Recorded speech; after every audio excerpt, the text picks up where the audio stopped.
We are joined now by Rebecca Weisser. Rebecca, welcome to Spectator TV. Delightful to be here. Now, most people believe that the COVID pandemic is behind them, that the whole 3 years of madness is nothing more than a bad dream. But Rebecca, the effects of COVID live on, with discrimination still occurring, despite there being precisely zero scientific reasoning to back it up.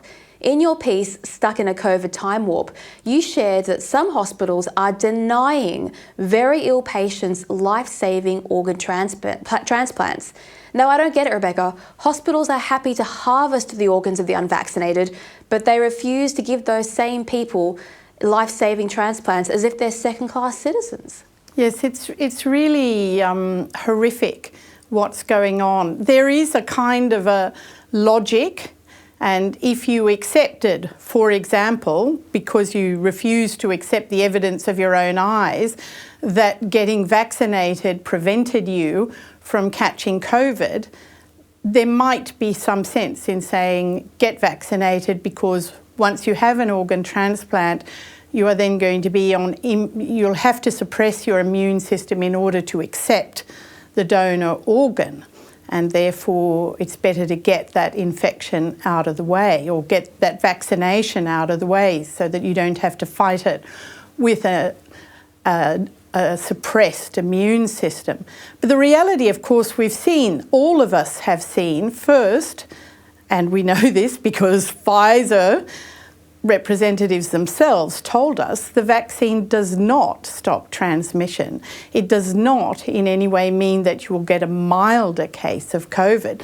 And in fact, what we've seen from the latest study from the Cleveland clinic, which employs, hundreds of thousands of healthcare workers and monitors them carefully, because in order to apply for leave, they have to show PCR positive test, rapid antigen test that shows that they actually have COVID, and they've all been subjected, of course, to various mandates requiring them to be vaccinated.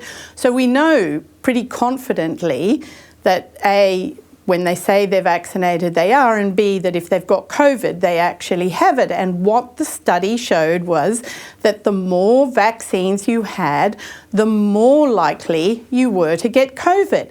And this should actually be no surprise, because what we know about this so-called vaccine, this injection, is that it actually depresses immunity over time. And to the extent that it does anything to your immune system, it focuses it on a particular version of the spike protein, the so-called ancestral version. And when anything else comes along, the mutated versions, Omicron and post-Omicron and so forth, your system doesn't know how to recognise them. So what they have seen, very conclusively, they have shown in their study that the more vaccines you have, the more likely you are to get COVID. So for the poor old person who is looking at getting an organ transplant, the last thing they need to do is to damage their immune system in this way. That's also been borne out by studies which show that people who have organ transplants are better off having the immunity that is acquired through infection than through vaccination. I mean, there's a published study on this.